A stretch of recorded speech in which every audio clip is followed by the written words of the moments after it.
علیہم حجارۃ من سجیل، اور ان پر پتھروں کی بارش شروع کر دی۔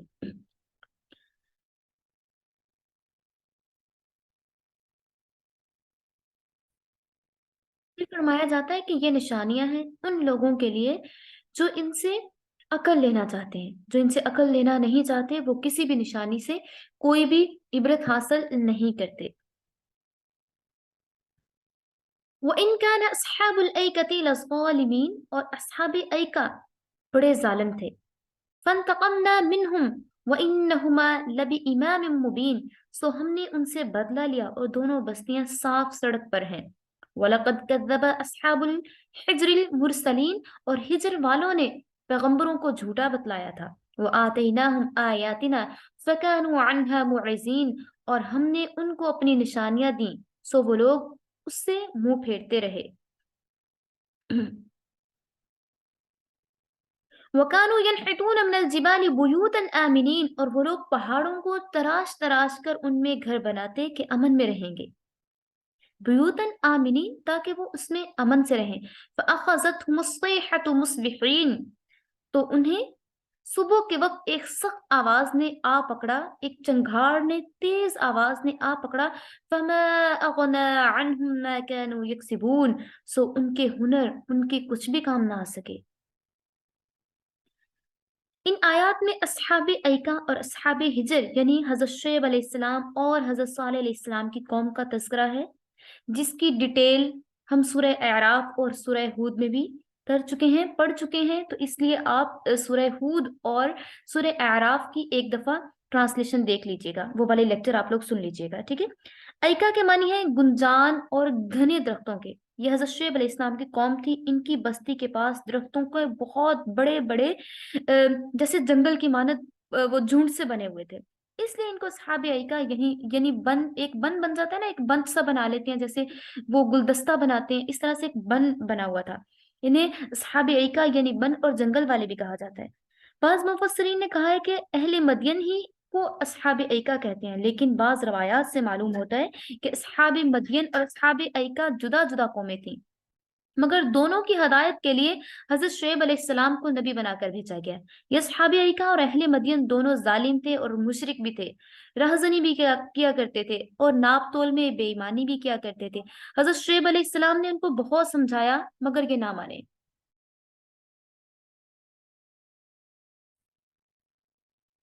کہ یہ لوگ ظالم بھی تھے، مشرک بھی تھے، رہزنی بھی کیا کرتے تھے، ناپ تول میں بے ایمانی بھی کیا کرتے تھے۔ حضرت شعیب علیہ السلام نے ان کو بہت سمجھایا مگر یہ نہ مانے۔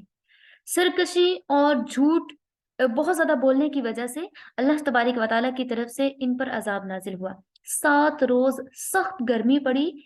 اتنی زیادہ گرمی تھی کہ ان کا دم گھٹنے لگا، ان کی جانیں لبوں پہ آ گئی۔ 8واں روز ایسا تھا کہ آسمان سے ایک ابر کا ٹکڑا، بادل کا ایک ٹکڑا اٹھا، لوگوں کو بارش کی امید ہوئی، لیکن آسمان سے انہوں نے آسمان کی طرف اپنے منہ کر لیے، لیکن آسمان سے بارش کی بجائے آگ کے شعلے برسے، سب جل کر خاک ہو گئے۔ مدینہ منورہ سے شام کو جانے والے راستے میں اس تباہ کار قوم کے آثار دیکھے جاتے ہیں۔ اللہ نے یہ سزا ان کی بدکاری کی پاداش میں، بدکاری کے جرم میں دی۔ دوسری قوم جن کا یہاں پہ ذکر فرمایا گیا ہے اصحاب الحجر کی ہے، یعنی ہجر کے رہنے والے، جس سے مراد قوم سمود ہے، جو حضرت صالح علیہ السلام کی قوم تھی۔ یہ قوم بھی بدکار تھی اور انہوں نے اپنی طرف سے، یہ اتنے ٹیلنٹڈ تھے، اپنی طرف سے ذہانت اتنی تھی کہ انہوں نے کہا کہ ہم اتنا ذہن لڑاتے ہیں کہ پہاڑوں کو تراشتے ہیں اور اس میں گھر بنائیں گے، ہمارے گھروں کو کوئی خراب نہیں کر سکے گا۔ اتنا انہوں نے ذہن لڑایا اور اس کو تراش تراش کے سنگے تراش میں یہ بہت ماہر تھے، پہاڑوں کو تراشا، اس کے اندر گھر بنائے۔ اللہ تعالیٰ نے حضرت صالح علیہ السلام کو ان کی ہدایت کے لیے نبی بنا کر بھیجا، انہوں نے آپ کی تکذیب کی اور معجزہ طلب کیا، آپ کو جھٹلایا، جھوٹ بولے، معجزہ طلب کیا، جس پر اللہ تبارک و تعالیٰ کی طرف سے پہاڑ سے اونٹنی کو نکالا گیا۔ اس کی مکمل ڈیٹیل سورہ اعراف میں ہم لوگ ڈسکس کر چکے ہیں۔ تو اونٹنی جو تھی اس کو جب نکالا گیا ایز اے معجزہ، اس کو پیدا کیا گیا اللہ تعالیٰ کی طرف سے، اور آپ کو پتہ ہے پہلے بھی میں آپ کو بتا چکی ہوں کہ وہ اونٹنی ایسی تھی کہ باقی تمام جانوروں کی نسبت، ظاہری بات ہے وہ اللہ کا ایک معجزہ تھی، وہ کھانا پینا اس کی ہر چیز باقیوں سے جدا تھی۔ جس دن اس کے کھانے کا ٹائم ہوتا باقی کسی جانور کو کھانا نہیں ملتا تھا، کسی کو چارہ نہیں ملتا تھا. جس دن اس کے پانی پینے کا ٹائم ہوتا اس دن کسی کو بھی پانی نہیں ملتا تھا. تو اس طرح سے اب انہوں نے کہا کہ ہم، اور اس کا دودھ بھی بہت زیادہ تھا، یہ نہیں تھا کہ صرف وہ کھاتی پیتی اتنا زیادہ تھی، اس کا دودھ بھی بہت زیادہ تھا. انہوں نے کہا تھا کہ دعا کریں کہ اس پہاڑ کے اندر سے ایک گابن اونٹنی بالکل پریگننٹ، اس کی پریگننسی بالکل ریڈی ہو اور نکلتے ہی بچہ جن دے، پہاڑ سے نکلے اور بچہ جن دے. اور ایسا ہی ہوا، اور اس نے پہاڑ سے نکلی اللہ کے حکم سے، پھر اس نے بچہ جن دیا. پھر لیکن ان لوگوں نے اللہ کا شکر ادا کرنے کے بجائے حضرت صالح علیہ السلام پر ایمان لانے کی بجائے انہوں نے تکذیب کی اور اس اونٹنی کی پونچھیں کاٹ ڈالی، اس کے ٹانگیں ان کو کاٹ ڈالا، جس کی وجہ سے اللہ تبارک و تعالیٰ کی طرف سے ان پر عذاب آیا اور وہ سب کے سب مر گئے. بلاخر انہوں نے اپنے پیغمبر کی جب بات نہ مانی، نافرمانی کی، جس کی وجہ سے ان پر عذاب الہی آیا اور سب مر گئے. قوم سمود کے کچھ افراد مسلمان ہو گئے تھے اور حضرت صالح علیہ السلام پر ایمان لے آئے تھے. ان اہل ایمان نے اپنی الگ بستی بنا لی تھی، ان کا کنواں بھی الگ تھا. غزوہ تبوک کو جاتے وقت جب نبی کریم صلی اللہ علیہ وآلہ وسلم کا گزر وادی ہجر کی طرف سے ہوا تو نبی کریم صلی اللہ علیہ وآلہ وسلم نے سر مبارک نیچا کر لیا، سواری کو تیز کر دیا اور صحابہ کرام سے فرمایا کہ جو بستی عذاب الہی سے ہلاک کر دی گئی ہو اس کی طرف مت جاؤ، اور ادھر سے گزرتے ہوئے بھی آپ کو چاہیے کہ تیزی سے گزرو اور روتے ہوئے گزرو، اللہ سے معافی مانگتے ہوئے گزرو، اور اگر رونا نہ آئے تو رونی شکل بنا لو تاکہ اس سے آپ بھی خوف اور ہراس حاصل کر سکو، اس سے غمزدہ ہو سکو کہ اللہ تعالیٰ نے ان پر ایک عذاب بھیجا تھا اور اس سے سبق بھی حاصل کر سکو. اس کے بارے میں کہا جاتا ہے کہ قوم سمود کے کنویں سے بعض صحابہ کرام نے پانی بھر کر اس سے آٹا گوندا اور ہنڈیاں پکائی. نبی کریم صلی اللہ علیہ وآلہ وسلم کو معلوم ہوا تو آپ نے ہنڈیاں الٹوا دی، وہ ساری، کہا کہ ان کو ختم کر دیں. آٹا اونٹوں کو کھلوا دیا، کہا کہ اونٹ جو ہیں وہ آٹا کھا لیں، اور آگے بڑھ کر وہاں قیام کیا کہ یہاں پہ کوئی قیام بھی نہیں کرے گا. حضرت صالح علیہ السلام اور آپ کے ساتھی مومن رہتے تھے، وہ سب وہاں پہ ظاہری بات ہے کھاتے بھی تھے، اس کنویں سے پانی بھی پیتے تھے، لیکن اس کے باوجود نبی کریم صلی اللہ علیہ وآلہ وسلم نے فرمایا کہ یہاں سے پانی نہیں لینا، اور وہاں سے پانی بھی جو استعمال ہوا تھا اس کو ضائع کر دیا گیا. تو ان آیات میں جہاں منکرین کو تنبیہ کی گئی ہے کہ عذاب الہی بلا وجہ نہیں آتا بلکہ اعمال کی پاداش ہوتی ہے، اور جس قوم پر عذاب الہی آتا ہے تو ان پر چاہے وہ کتنے ہی اپنے کام میں ٹیلنٹڈ ہوں، اپنے کام میں ماہر ہوں، لیکن اللہ تعالیٰ کی جب پکڑ ہوتی ہے تو کوئی چیز بھی اس سے محفوظ نہیں رہتی. اب انہوں نے اپنی طرف سے کیا کیا تھا کہ اتنے بڑے بڑے پہاڑوں میں گھر بنا کر رہتے تھے، ان کو لگتا تھا کہ یہ تو کبھی ختم نہیں ہو سکتے، ان کو کبھی زوال نہیں آ سکتا، ان کے گھروں کو کبھی ختم نہیں کیا جا سکتا. جیسے کہ ہم نئی نئی ٹیکنیکس اپناتے ہیں، اپنے گھروں کو بڑا مضبوط کرنے کی کوشش کرتے ہیں، ہلکی سی زمین ہلتی ہے اور وہ سارے گھر زمین بوس ہو جاتے ہیں. ٹھیک ہے، اللہ کی قدرت ایسی ہے کہ جو جتنا اکڑتا ہے، جتنا غرور کرتا ہے، جتنا اس کو خود پہ گمنڈ ہوتا ہے، اللہ اس کو بتاتا ہے کہ میں ہی ہوں اللہ الصمد، میں بے نیاز ہوں، میں جو چاہے میں وہ کر سکتا ہوں.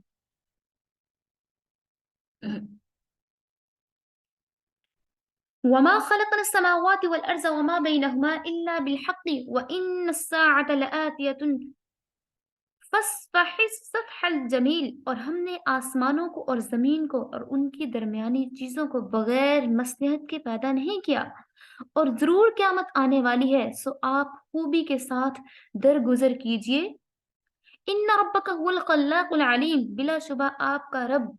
بڑا پیدا کرنے والا، کریٹ کرنے والا اور بڑے علم والا ہے. وَلَقَدْ آتَيْنَاكَ سَبْعًا مِنَ الْمَثَانِي وَالْقُرْآنِ الْعَظِيمِ، اور ہم نے آپ کو 7 آیتیں دی جو نماز میں مقرر پڑھی جاتی ہیں، اور قرآن عظیم دیا. لا تمدن عینیک الی ما متعنا به ازواجا منهم ولا تحزن علیہم واخفض جناحک للمؤمنین، آپ اپنی آنکھ کو اٹھا کر بھی ان چیزوں کو نہ دیکھیے جو کہ ہم نے مختلف قسم کے کافروں کو برتنے کے لیے دے رکھی ہیں، اور ان پر آپ غم نہ کیجیے اور مسلمانوں پر شفقت رکھیے. وقل، اور کہہ دیجیے، انی میں انا النذیر المبین، کھلم کھلا ڈرانے والا ہوں اور واضح طور پہ آپ کو بتانے والا ہوں. شروع صورت میں کفار مکہ کی شدت اناد اور جناب رسول اللہ صلی اللہ علیہ وآلہ وسلم کے ساتھ مخالفت کے بارے میں ہم نے ڈسکس کیا تھا، اور اس میں نبی کریم صلی اللہ علیہ وآلہ وسلم کو اللہ تعالیٰ کی طرف سے تسلی بھی دی گئی تھی، اور پھر درمیان میں کچھ ایسے بھی ہم نے چیزوں کو ڈسکس کیا تھا، صورت میں ایسی آیات کو ہم نے ڈسکس کیا جس میں نبی کریم صلی اللہ علیہ وآلہ وسلم کو واضح طور پر تسلی دی گئی، اور براہ راست رسول اللہ صلی اللہ علیہ وآلہ وسلم کو اللہ تعالیٰ نے خطاب فرمایا کہ آپ ان لوگوں کی طرف سے پریشان نہ ہوں، بے شک اللہ تعالیٰ عقلوں کو دنگ کر دینے والا، عظیم الشان نظام کو چلانے والا، کائنات کو چلانے والا، آسمان، زمین، سورج، چاند، ہر چیز کو صحیح طریقے سے لے کر چلنے والا، ان کو بے مقصد نہیں بنانے والا بلکہ ان کا کوئی مقصد ہے ان کو بنانے والا، اور کوئی چیز وہ خود بخود نہیں چل رہی، اس کو سب کو چلانے والا اللہ تعالیٰ ہے۔ اس لیے اللہ تعالیٰ نے آپ کو ایک عظیم الشان مقصد کے لیے بھیجا ہے، آپ اس مقصد کو مد نظر رکھتے ہوئے انہیں دین کی تبلیغ کیجیے، انہیں دین کی طرف بلائیے،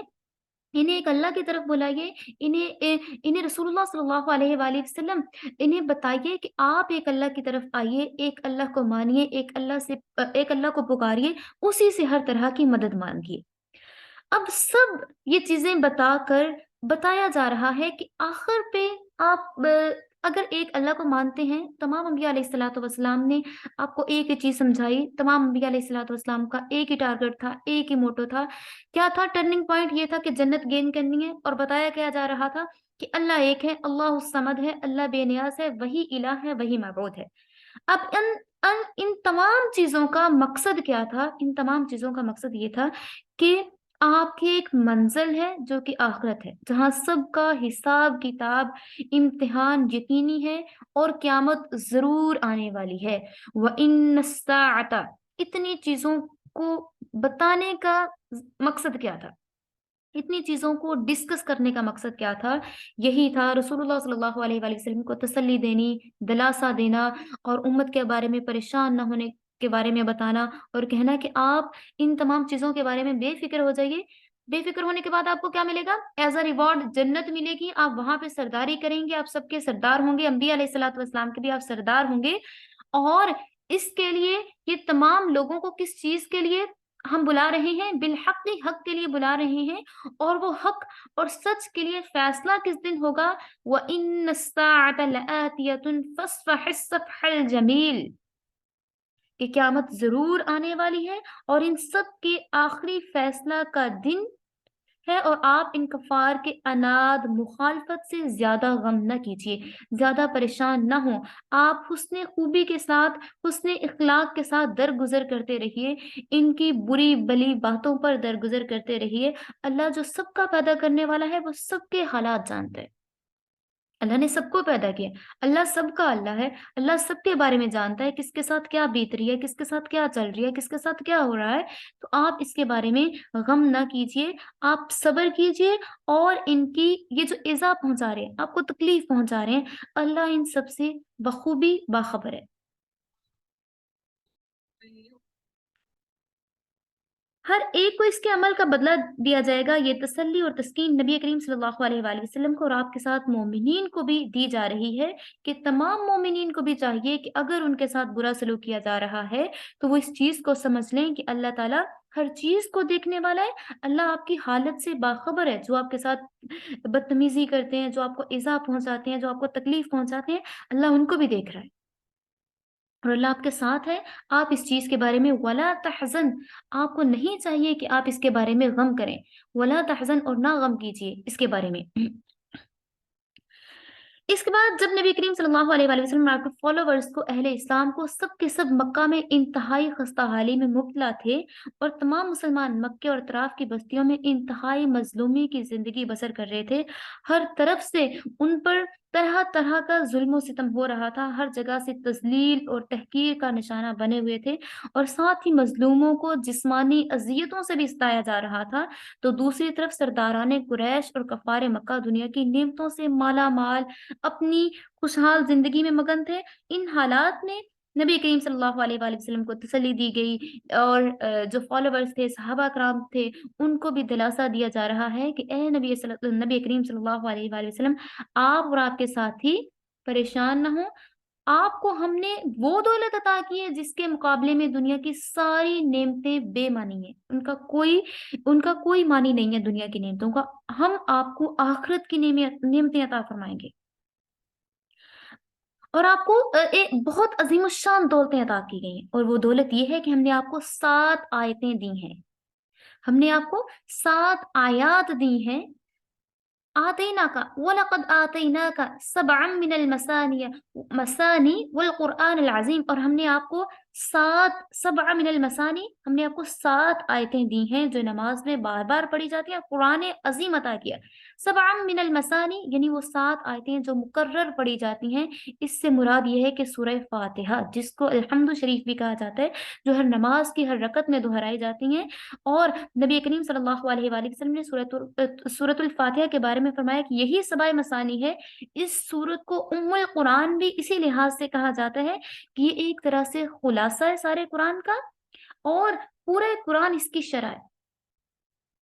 یہاں خصوصیت کے ساتھ سورہ فاتحہ کا ذکر اس لیے کیا گیا ہے کہ وہ قرآن کی تمام تعلیم کا خلاصہ ہے، اور قرآن کی تمام علوم مطالب کا نقشہ اس کے اندر موجود ہے۔ اس حدیث میں نبی کریم صلی اللہ علیہ وآلہ وسلم کا ارشاد ہے کہ اللہ تعالیٰ نے تورات، انجیل، زبور، قرآن مجید، کسی کتاب میں اس کی مثل، اس جیسی کوئی صورت نازل نہیں فرمائی۔ اور یہاں یہ بات بھی متفق ہے کہ سورہ فاتحہ کی 7 آیات ہیں، اور یہی وجہ ہے کہ احادیث سے معلوم ہوتا ہے کہ نبی کریم صلی اللہ علیہ وآلہ وسلم نے سورۃ الفاتحہ 7 وقفوں کے ساتھ بھی پڑھی، 7 وقفوں کے ساتھ بھی پڑھا کرتے تھے، اور ہر آیت کا آخری لفظ قدرے کھینچ کر ختم کرتے تھے۔ ایسا نہیں فرماتے تھے کہ صرف 3 وقفوں میں پوری سورت کو ختم کر دیں، اور اس لیے اس کا صحیح طریقہ یہی کہا جاتا ہے کہ اس کو ٹھہر ٹھہر کر پڑھا جائے، اور اس کے بعد اگر آپ اس کو 7 دفعہ پڑھتے ہیں، پڑھنے کے بعد آپ جو دعا کرتے ہیں اللہ تعالیٰ اس کو بھی قبول فرماتا ہے۔ کہا جاتا ہے کہ اگر کوئی بیمار ہے، شفا کے لیے آپ اس کو 7 دفعہ پڑھتے ہیں، اور پڑھنے کے بعد آپ اس کو پانی پہ دم کریں، یا ویسے ہی مریض کے پاس 7 دفعہ اونچی آواز میں پڑھ دیتے ہیں، تو اللہ تعالیٰ شفا عطا فرماتے ہیں۔ ٹھیک ہے، اور اس کے علاوہ جب آپ نماز پڑھ رہے ہوتے ہیں، نوافل پڑھ رہے ہوتے ہیں، نوافل پڑھتے ہوئے جب آپ پڑھتے ہیں ایاک نعبد و ایاک نستعین، ہم تیری ہی عبادت کرتے ہیں اور تجھی سے مدد مانگتے ہیں، تو ان آیات کی ٹرانسلیشن کو جب آپ ذہن میں رکھتے ہیں، ہم تیری ہی عبادت کرتے ہیں اللہ، تجھی سے مدد مانگتے ہیں، تو دن آپ جو بھی دعا کریں گے، جو بھی دعا کریں گے، جو بھی سوچیں گے، اللہ آپ کی وہ تمام دعاؤں کو قبول فرمائے گا، کیونکہ ہم ڈائریکٹ اللہ سے بات کر رہے ہوتے ہیں، ہم اللہ کو اپنا دکھڑا سنا رہے ہوتے ہیں نوافل میں۔ جب آپ نے نوافل پڑھنے، دین آپ نے ایاک نعبد و ایاک نستعین جب پڑھنا ہے، دین آپ نے اللہ سے بات کرنی ہے کہ اے اللہ، میں آپ کی عبادت کر رہی ہوں اور آپ سے مدد مانگتی ہوں، میرا فلاں کام جو پینڈنگ ہے وہ کر دیجئے، مجھے شفا دے دیجئے، اور مجھے اپنا بنا دیجئے، مجھے اپنی محبت عطا کر دیجئے۔ جو جو آپ نے دعا مانگنی ہو آپ دعا کیجئے گا، انشاءاللہ اللہ تبارک و تعالیٰ اس کو قبول فرمائے گا۔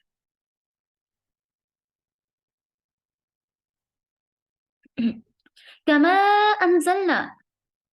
علی المقتسمین، جیسا ہم نے ان لوگوں پر عذاب نازل کیا تھا، الذین جعلوا القرآن عضین، جنہوں نے کتاب الہی کے حصے کر رکھے تھے، ان کو پارٹس میں ڈیوائیڈ کر رکھا تھا۔ فَوَرَبِّكَ لَنَسْأَلَنَّهُمْ أَجْمَعِينَ، یعنی آسمانی کتاب کے مختلف اجزاء قرار دیے تھے۔ عَمَّا كَانُوا يَعْمَلُونَ، سو آپ کے پروردگار کی قسم، ہم ان سب سے ان کے اعمال کی ضرور باز پرس کریں گے۔ فَاصْدَعْ بِمَا تُؤْمَرُ وَأَعْرِضْ عَنِ الْمُشْرِكِينَ، بس اے نبی صلی اللہ علیہ وآلہ وسلم، آپ کو جس بات کا حکم دیا گیا ہے اس کو صاف صاف سنا دیجئے ان مشرکوں کو، اور ان مشرکوں کی پرواہ نہ کیجیے۔ اِنَّا كَفَّيْنَاكَ الْمُسْتَهْزِئِينَ،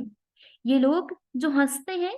اور اللہ کے ساتھ دوسرے معبود قرار دیتے ہیں، ان سے آپ کے لیے ہم کافی ہیں۔ الَّذِينَ جَعَلُونَ، اور جو لوگ بناتے ہیں مع اللہ، اللہ کے ساتھ الہن کوئی معبود، اور جو اللہ کے ساتھ کوئی معبود قرار دیتے ہیں، الہن آخر کوئی دوسرا، فسوف يعلمون، اور ہمیں اس کے بارے میں بھی معلوم ہے۔ وَلَقَدْ نَعْلَمُ أَنَّكَ يَضِيقُ صَدْرُكَ بِمَا يَقُولُونَ، اور واقعی ہمیں معلوم ہے یہ لوگ جو باتیں کرتے ہیں جس سے آپ کا دل تنگ ہوتا ہے، جس سے آپ پریشان ہو جاتے ہیں۔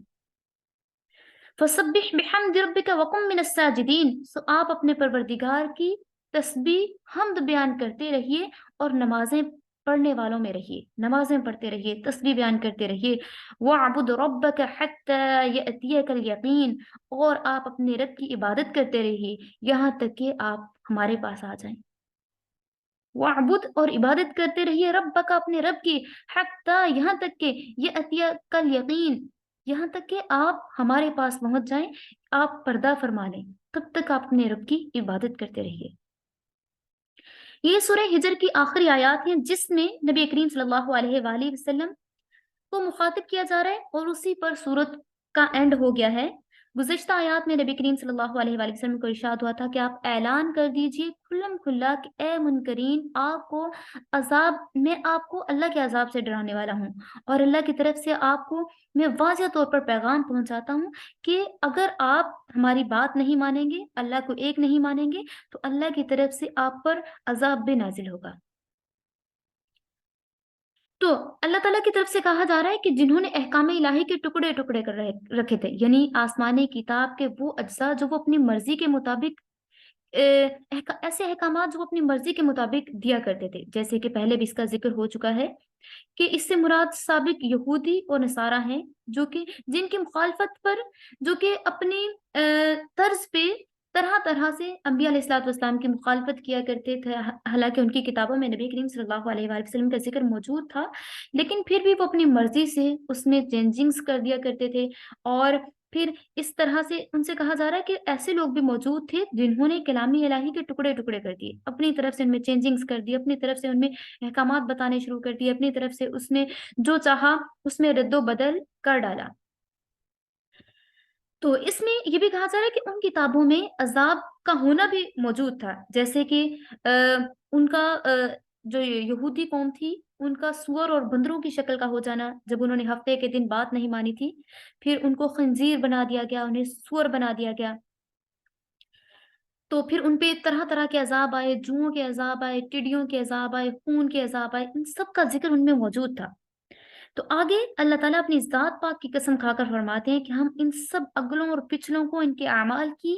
سزا قیامت کے دن ضرور دیں گے، اور ہم ان سے ضرور باز پرس کریں گے، اور سب کو عذاب دیا جائے گا، اور آپ کو ان سے ڈرنے کی ضرورت نہیں ہے، ان سے خوف کھانے کی ضرورت نہیں ہے۔ آپ بغیر کسی خوف کے تبلیغ کیجئے، آپ بغیر ہچکچاہٹ کے، بغیر ہیزیٹیشن کے تبلیغ کیجئے، اللہ کا پیغام پہنچائیے، یہ مشرکین آپ کا کچھ بھی نہیں بگاڑ سکیں گے۔ یہ لوگ جو آپ کے اور اللہ کے مخالف ہیں، یعنی رسول اللہ صلی اللہ علیہ وآلہ وسلم کا مذاق اڑاتے ہیں اور اللہ تعالیٰ کا مذاق اڑاتے ہیں، یہ اپنا انجام دیکھ لیں گے۔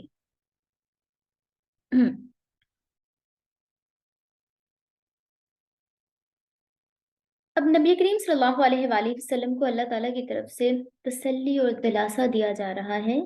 کہ جو لوگ آپ کی مخالفت کرتے ہیں وہ آپ کے اور اللہ کے مخالف ہیں، یعنی رسول اللہ صلی اللہ علیہ وآلہ وسلم کے ساتھ استہزاء کرتے ہیں، مذاق اڑاتے ہیں،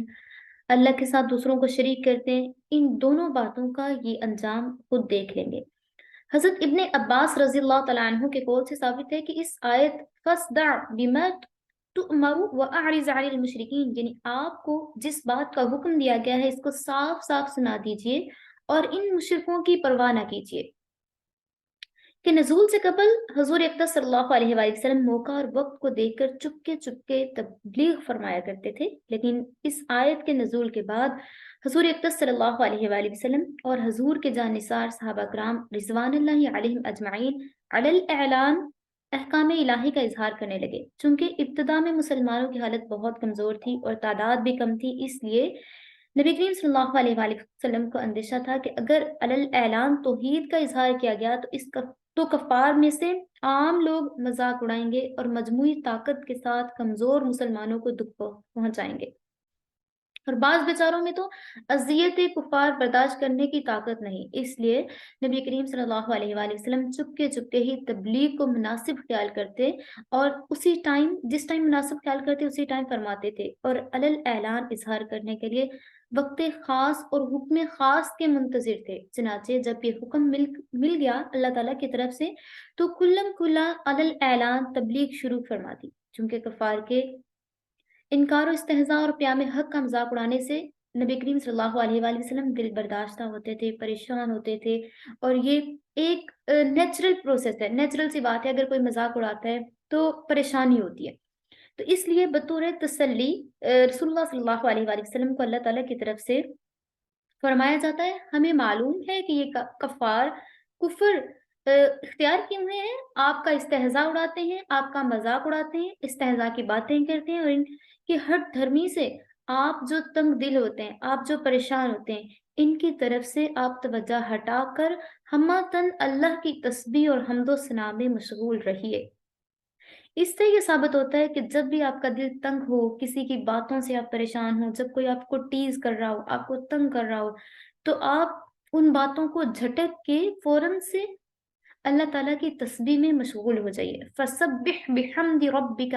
آپ کو چاہیے کہ آپ تسبیح بیان کیجیے اپنے رب کی، وَقُم مِّنَ السَّاجِدِينَ، اور کثرت سے سجدہ کرنے والوں میں شمار ہو جائیے، شامل ہو جائیے،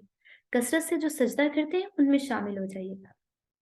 تو کہا گیا کہ آپ حمد و ثنا میں مشغول رہیے، اللہ کا ذکر کیجیے، نماز، سجدہ، عبادت الہی وہ چیزیں ہیں جن کی تاثیر سے دل مطمئن رہتا ہے اور غم و فکر دور ہو جاتے ہیں۔ تو آپ زندگی کے آخری لمحات تک عبادت میں لگے رہیے۔ اللہ تعالیٰ کی طرف سے کہا جا رہا ہے وَاعْبُدْ رَبَّكَ حَتَّى يَأْتِيَكَ الْيَقِينُ، آپ زندگی کے آخری لمحے تک عبادت میں لگے رہیے۔ اس لیے نبی کریم صلی اللہ علیہ وآلہ وسلم کی عادت مبارکہ تھی کہ جب کوئی مہم اور فکر کی بات ہوتی تو آپ نماز میں مشغول ہو جایا کرتے تھے۔ اور اس لیے کہا جاتا ہے کہ جب بھی سورہ بقرہ کی آیات بھی میں بارہا آپ لوگوں کے ساتھ ڈسکس کر چکی ہوں کہ جب بھی آپ کو پریشانی ہوتی ہے آپ صبر کیجئے اور نماز کے ذریعے سے اللہ تعالیٰ سے مدد مانگیے۔ تو اللہ تعالیٰ بارہا قرآن پاک میں فرما چکے ہیں کہ آپ سجدہ کیجئے، تسبیح بیان کیجئے، پھر آپ کی عبادات قبول ہوں گی اور اللہ تعالیٰ آپ کو دلی سکون عطا فرمائے گا، آپ کی تمام پریشانیاں دور ہو جائیں گی، تمام ٹینشنیں ختم ہو جائیں گی۔ تو آپ صلی اللہ علیہ وآلہ وسلم کو جب بھی کوئی پریشانی ہوتی، کسی غزوہ میں شرکت کرنی ہوتی، دشمنوں کا ڈر ہوتا، تو آپ نماز میں مشغول ہو جاتے، نوافل پڑھا کرتے، نوافل کی تعداد بڑھا دیا کرتے۔ اس لیے علماء کرام فرماتے ہیں کہ جب بھی آپ کو کوئی پریشانی ہو آپ نوافل کی تعداد بڑھا دیجیے، آپ کثرت سے نوافل پڑھیے، آپ کثرت سے دعا کیجیے، آپ تہجد پڑھیے، تو انشاءاللہ اللہ تعالیٰ آپ کی ان پریشانیوں کو دور فرمائے گا۔ اللہ تعالیٰ سے دعا کرتے ہیں کہ اللہ تعالیٰ ہمیں صحیح سے دین پر عمل کرنے کی توفیق عطا فرمائے اور اللہ تعالیٰ ہمارا شمار اپنے نیک اور شکر گزار بندوں میں فرما لے۔ اللہ تعالیٰ ہمیں ان نافرمان قوموں کے حالات اور انجام سے نصیحت اور سبق حاصل کرنے کی توفیق عطا فرمائے، اور اللہ تعالیٰ ہمیں نبی کریم صلی اللہ علیہ وآلہ وسلم کا فرما بردار اور اطاعت گزار بندہ بنا کر دنیا میں زندہ رکھیں، اور اسی اطاعت کے ساتھ ہم اس دنیا سے پردہ فرمائیں، اور اللہ تعالیٰ ہمیں اپنی شان مغفرت اور رحمت کے ساتھ ہم سب کے ساتھ آسانی والا معاملہ فرمائے، اور اللہ تعالیٰ ہماری کوتاہیوں اور خطاؤں کو اپنی رحمت سے معاف فرما دے اور ہمیں دین و دنیا میں اپنے عذاب سے محفوظ اور معمون فرمائے۔ آمین ثم آمین یا رب العالمین۔